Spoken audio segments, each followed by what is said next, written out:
देवाची स्तुती असो, त्याच्या नावाला धन्यवाद असो की देवाने आपल्याला पुन्हा प्रसंग दिलेला आहे. त्याचं वचन ऐकण्यासाठी या कठीण काळामध्ये देव आपलं सहाय्य करत आहे, मार्गदर्शन करत आहे.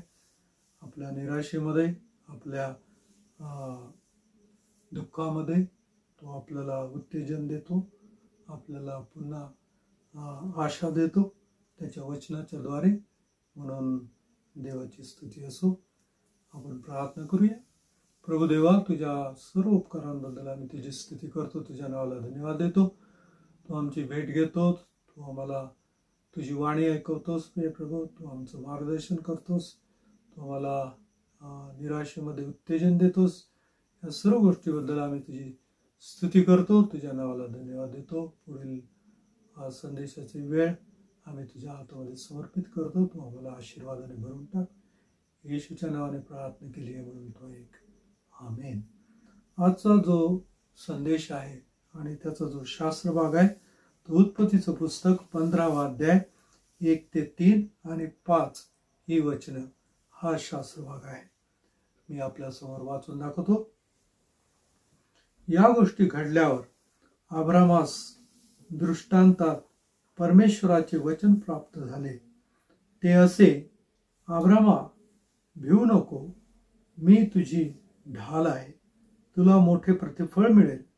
अब्राम म्हणाला, हे प्रभू परमेश्वरा, तू मला काय देणार? मी तर निसंतान जाणार आणि दिमिश्की एलिएजर माझ्या घराचा मालक होणार.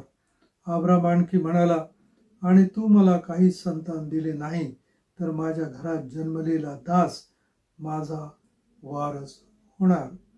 वचन 5 मध्ये देव अब्रामला म्हणतो, मग देवाने अब्रामाला बाहेर आणून म्हटले, आकाशाकडे दृष्टी लाव, तुला हे तारे मोजवतील तर मोज.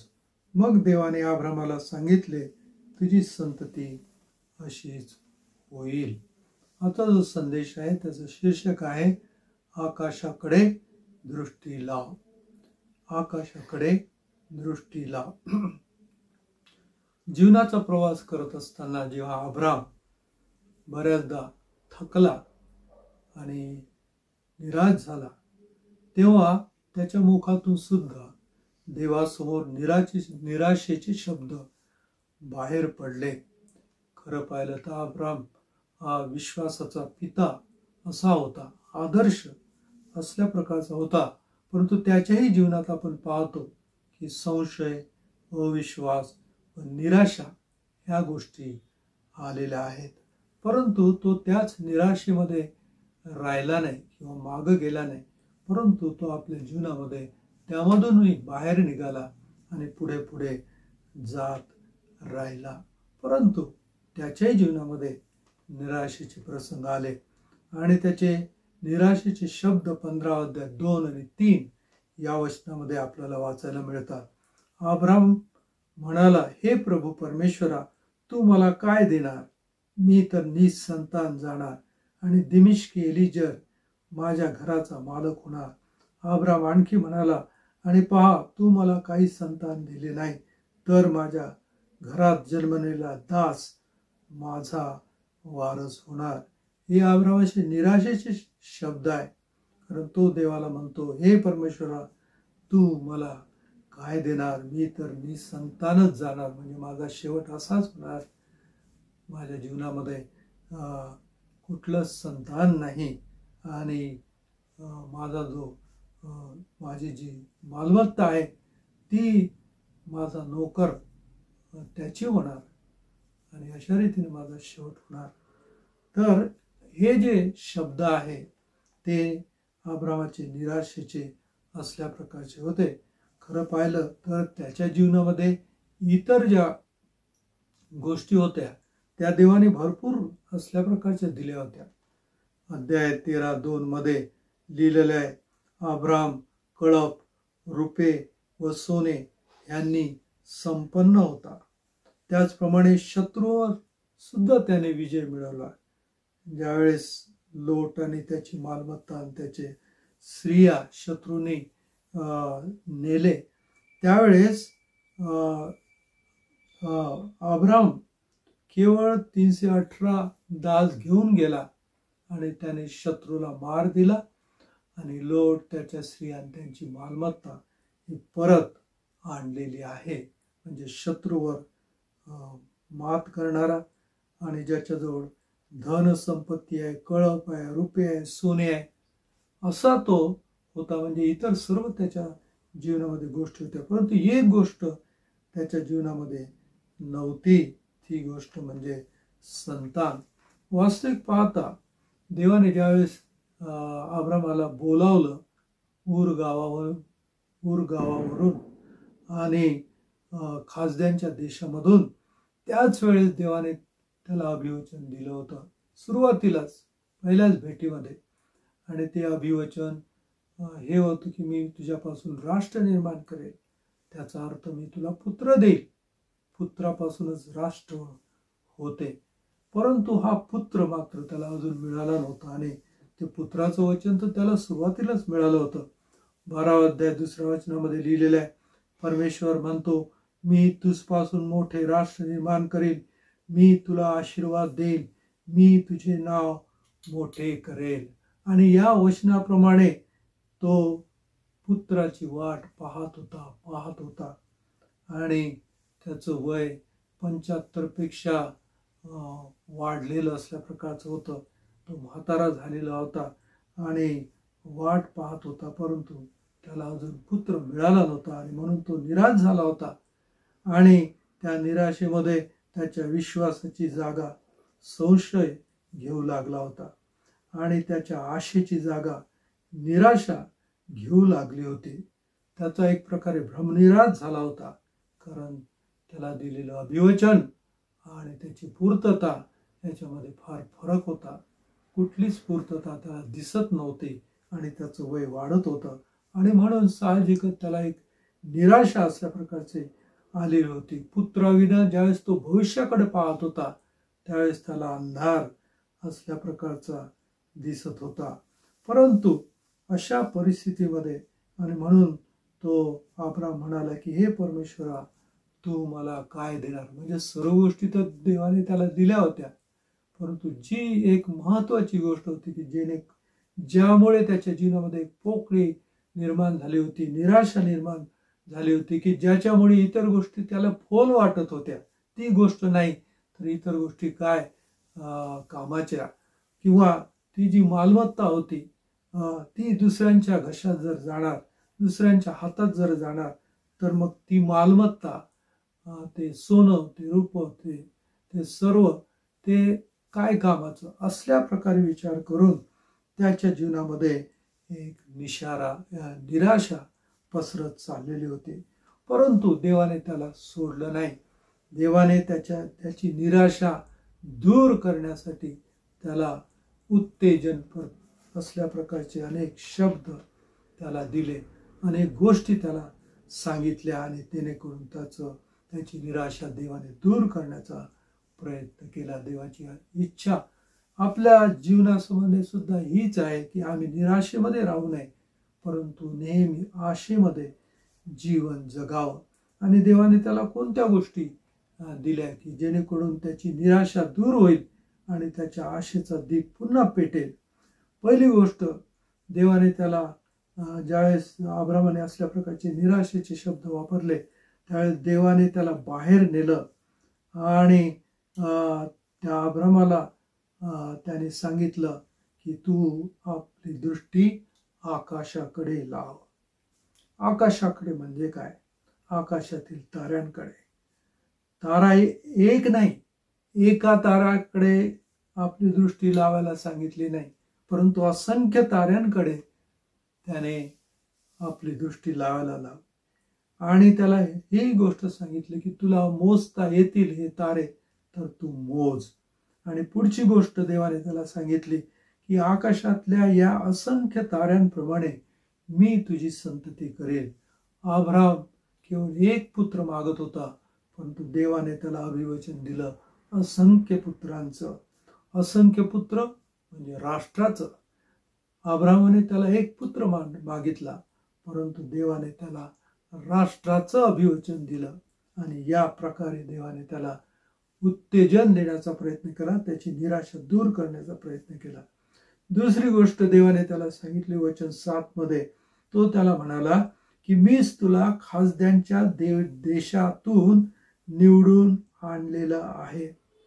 अब्रामाची देवाने निवड केली होती आणि ही जी अब्रामाची निवड होती ही फार मोठी गोष्ट होती. कारण जगातले अनेक देश आहेत, जगामध्ये त्या अनेक देशामध्ये असंख्य लोक आहेत आणि या अनेक देशामधून आणि असंख्य लोकांमधून देवाने अब्रामाला निवडलं होतं. आणि म्हणून ही जी अब्रामाची निवड होती ही अद्भुत होती आणि फार मोठी असल्या प्रकारची गोष्ट होती. त्याच खासद्यांच्या देशामध्ये अनेक राजे होते, अनेक श्रीमंत लोक होते, पराक्रमी होते, विद्वान होते आणि फार मोठे होते. परंतु त्या सर्वांना सोडून देवाने त्या अब्रामाला निवडलेलं होतं. आणि म्हणून देवाला हे त्याला म्हणायचं होतं की ज्या मी तुला असंख्य लोकांमधून, अनेक राज्यामधून, अनेक राष्ट्रामधून फक्त तुला एकाला जर मी निवडलं तर मी तुला सोडून देईल का? मी आपलं अभिवचन विसरेल काय? मी हे अभिवचन पूर्ण करणार नाही असं तुला वाटतं का? ज्या अर्थी मी तुला निवडलं त्या अर्थी मी तुला जे जे अभिवचन दिले ते मी पूर्ण केल्याशिवाय राहणार नाही. पण असं असून सुद्धा देवाने 24 वर्षेपर्यंत अभिवचन पूर्ण केलं नाही आणि अब्रामाला संतान दिलं नाही. असं का? त्याला सोनं दिलं, त्याला रूप दिलं, त्याला शेरडे मेंढरे दिले, त्याला मान दिला, त्याला सोनं दिलं आणि सगळं मालमत्ता त्याला दिली, परंतु त्याला संतान मात्र दिली नाही. असं का? कारण ज्या लोकांच्या जीवनामध्ये देवाला कार्य करायचं असते आणि तेही महान कार्य करायचं असते, त्या लोकांची देव परीक्षा पाहत असतो. ती परीक्षा झाल्यावरच देव त्याला प्रतिफळ देतो. ती परीक्षा झाल्यावरच देव त्या अभिवचनाची पूर्ती करतो. प्रथम परीक्षा येते, नंतर फळ येते. प्रथम परीक्षा येते, नंतर देवाचं महान कार्य येते. आणि म्हणून या देवाच्या नियमाप्रमाणे देव त्या अब्रामाची परीक्षा घेत होता. ज्यावेळेस परीक्षा सुरू असते त्याचा अर्थ असा नाही की देव काही कार्य करत नाही. आणि आपण पाहतो की देवाने या अब्रामाच्या जीवनामध्ये अद्भुत असल्या प्रकारचं कार्य केलेलं आहे. त्याला वाटत होतं, त्याला निराशा असल्या प्रकारची आलेली होती, परंतु देवाने मात्र त्याच्यासाठी अद्भुत असल्या प्रकारचं कार्य केलं होतं. आणि यावरून आपल्याला दिसतं की जी निराशा आहे आपली ती किती चुकीची आहे. देवाने त्या अब्रामाला एवढ्या गोष्टी सांगितल्या की जेणेकरून त्याने निराशेतून बाहेर यावं आणि त्याच्या आशेचा दीप पेटवावा. परंतु तरी तो त्या निराशेमधून सहजासहजी बाहेर आला नाही आणि त्याला संशय होताच, त्याला खात्री नव्हतीच. आणि म्हणून वचन 8 मध्ये तो म्हणतो, प्रभू परमेश्वरा, मला हे वतन मिळेल हे कशावरून? अजूनही त्याला खात्री नव्हती. अजूनही तो त्या निराशेमधून बाहेर आलेला नव्हता. अजूनही तो त्या संशयामधून बाहेर आला नव्हता. आणि म्हणून तो प्रूफ मागत आहे, पुरावा मागत आहे की हे अभिवचन पूर्ण होईल कशावरून? आणि ज्यावेळेस त्याने असल्या प्रकारे पुन्हा संशय प्रगट केला, पुन्हा अविश्वास प्रगट केला, तरीही देव त्याच्यावर रागावला नाही, परंतु त्याला उत्तेजन देण्यासाठी देवाने पुढची गोष्ट केली आणि त्याला सांगितलं, ठीक आहे, तू माझ्यासाठी यज्ञ तयार कर. आणि अब्रामाने देवासाठी यज्ञ तयार केला आणि तो यज्ञ पेटवण्याचं काम देवाच्या अग्नीने केलं. आणि अशा रीतीने त्या यज्ञामधून देवाने त्या अब्रामाला सांगितलं की पहा, मी तुझ्यावर संतुष्ट आहे, मी तुझ्यासाठी कार्य करत आहे आणि माझं जे अभिवचन आहे ते पूर्ण होणार आहे. कारण हा यज्ञ हा मी स्वीकारलेला आहे, हा यज्ञ मीच पेटवलेला आहे माझ्या दैवी अग्नीने. आणि हे शब्द देऊन आणि असल्या प्रकारे ही कृती करून देवाने त्याला पुन्हा हे दाखवलं की मी तुझ्यासाठी कार्य करत आहे. आणि वचन 17 मध्ये याविषयीच लिहिलेलं आहे, त्या यज्ञाविषयी त्या ठिकाणी लिहिलेलं आहे. नंतर सूर्य मावळला, निबिड अंधकार पडला, तेव्हा असे झाले की धुमसती आकटी व जळती मशाल त्या शवांच्या तुकड्यामधून जाताना दिसली.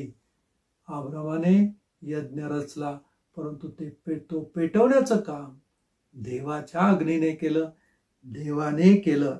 आणि तिथे सांगितलं की ज्यावेळेस यज्ञ होत होता त्यावेळेस बाहेर सगळीकडे निबिड अंधकार होता.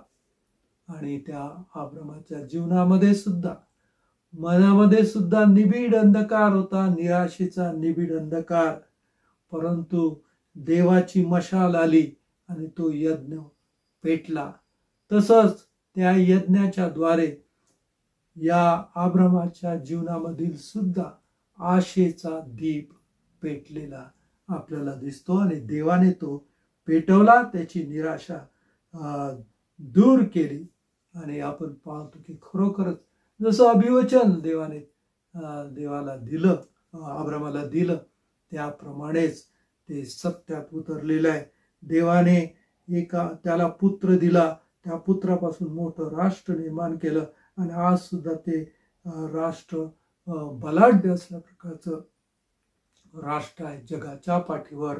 आणि एक प्रकारची दहशत, एक प्रकारचं भय त्या राष्ट्राविषयी आहे. अतिशय लहान राष्ट्र असून सुद्धा फार बलाढ्य असल्या प्रकारचं राष्ट्र आहे. आणि शेतीमध्ये आणि संशोधनामध्ये आणि व्यापारामध्ये फार बलाढ्य असल्या प्रकारचे किंवा असंख्य ताऱ्याप्रमाणे हे राष्ट्र झालेलं आहे. देवाने सांगितलं ताऱ्यांकडे पहा, या ताऱ्याप्रमाणे मी तुला असंख्य करेल, तुझी वाढ करेल, तुझ्यापासून एक राष्ट्र निर्माण केले. असंख्य तारे, नाही का, त्याचं वैभव, त्याचं गौरव आणि त्याचं सामर्थ्य काहीतरी वेगळं असते. तसंच आजचं हे जे राष्ट्र आहे असंख्य ताऱ्याप्रमाणे आहे. कदाचित संख्येने नाही, परंतु बुद्धिमत्तेने आणि संशोधनामध्ये आणि संरक्षणामध्ये आणि व्यापारामध्ये आणि अर्थकारणामध्ये अतिशय अग्रेसर असल्या प्रकारचं हे राष्ट्र आहे. आणि जगामध्ये त्याला मान्यता आहे, मान आहे, एक प्रकारचं भय आहे आणि एक प्रकारची दहशत या राष्ट्राविषयी आहे. एवढं देवाचं कार्य त्या राष्ट्रासाठी देवाने केलेलं आहे.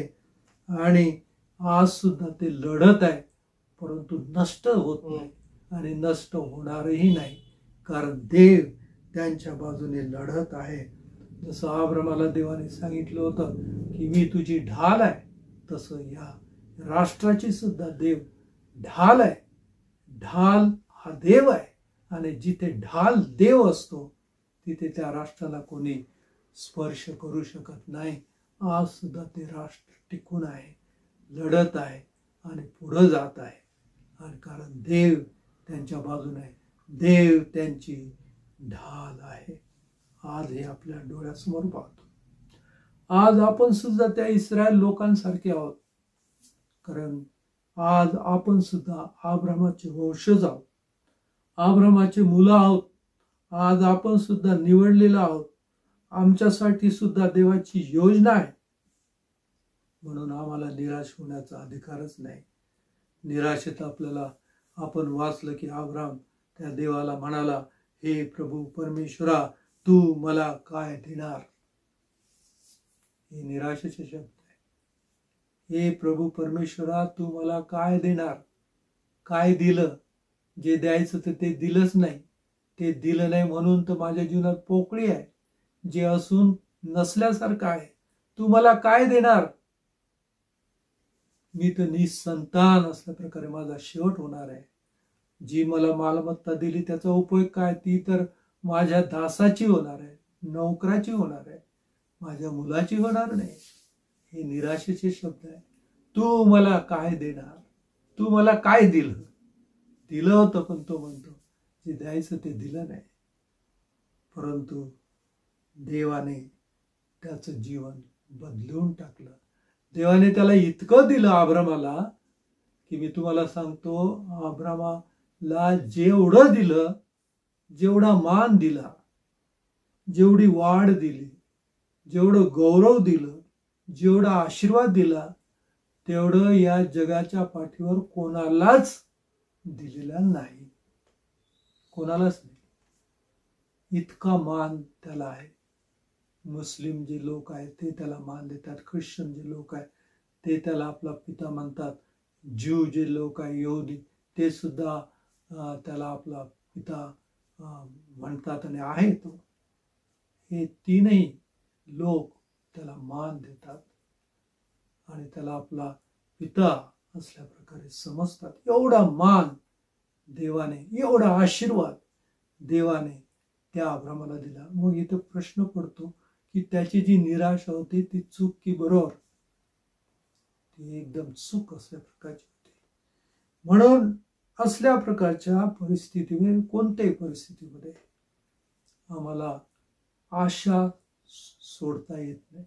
आशा आम्ही धरून ठेवली पाहिजे. आज आपण असल्या प्रकारच्या शेवटल्या काळामध्ये, शेवटल्या दिवसांमध्ये आणि असल्या प्रकारच्या परिस्थितीमध्ये जीवन जगत आहोत. ज्यावेळेस आपण आजूबाजूची परिस्थिती पाहतो त्यावेळेस आपल्याला निराशेचा अंधार पसरलेला दिसतो. आपणही निराशेमध्ये पुष्कळदा बुडून जातो. आजच्या जगामध्ये पापाची एवढी दलदल झालेली आहे की पाय ठेवायला जागा नाही. निसर्गात एवढे उत्पात होत आहे की लपायला जागा नाही. भ्रष्टाचार, अत्याचार, क्रूरता एवढी वाढलेली आहे की आपल्याला असं वाटते पशु बरे. देवाचं भय कुठेच राहिलेलं नाही. मनुष्य मरत मरत जीवन जगत आहे. अशा परिस्थितीमध्ये पुष्कळदा निराशा येतेच. आणि ही निराशा फार घातक आहे, कारण ती आपल्याला पक्षघाती बनवते, ती आपल्याला दुबळं बनवते, ती आपल्याला खाली बसवते, ती आपल्याला थांबवते, ती आपल्याला अडवते, ती आपल्याला हतबल करते, ती आपल्याला शक्तिहीन करते. आणि पुष्कळदा या परिस्थितीमध्ये आपली परिस्थिती अशीच होते. परंतु जे शब्द देव अब्रामाला बोलला, जे शब्द देवाने अब्रामाला सांगितले, ते शब्द देव आज आपल्यासाठी सुद्धा सांगत आहे. देव त्या अब्रामाला काय म्हटलं? त्याला अंधारातून बाहेर नेलं, आकाशाकडे पाहायला लावलं आणि त्याला सांगितले, तू आकाशाकडे पहा. त्याची निराशा दूर करण्यासाठी कोणता उपाय सांगितला? तू आकाशाकडे पहा. म्हणजेच कशाकडे पहा? ताऱ्यांकडे पहा. तारे जे प्रकाशमान असतात, लुकलुकणारे असतात, तिथे जीवन असते. त्या ताऱ्यांकडे पहा, वर आकाशाकडे पहा. आज आम्हाला सुद्धा तोच संदेश आहे. असल्या प्रकारच्या निराशेच्या अंधारामध्ये आम्ही असताना देव आपल्याला सुद्धा हेच म्हणत आहे की तू वर आकाशाकडे पहा. आज बंधूंनो, आपल्याला आजूबाजूला पाहायचं नाही, खाली पाहायचं नाही, परंतु वर पाहायचं. खरं तर तिथेच आशा आहे, तिथेच प्रकाश आहे आणि तिथूनच येशू येणार आहे. आजच्या आपण जे आहोत, आपल्याला ही सुद्धा एक गोष्ट आहे की तेथूनच येशू येणार आहे. ढगावर बसून येशूचं दुसरे येणं होणार आहे. म्हणून आकाशाकडे पहा, हा आज तुम्हाला मला सुद्धा संदेश आहे. आणि म्हणून देव करो या संदेशाच्या द्वारे आपला आशेचा दिवा पुन्हा पेटो. देव आपणास आशीर्वाद देव.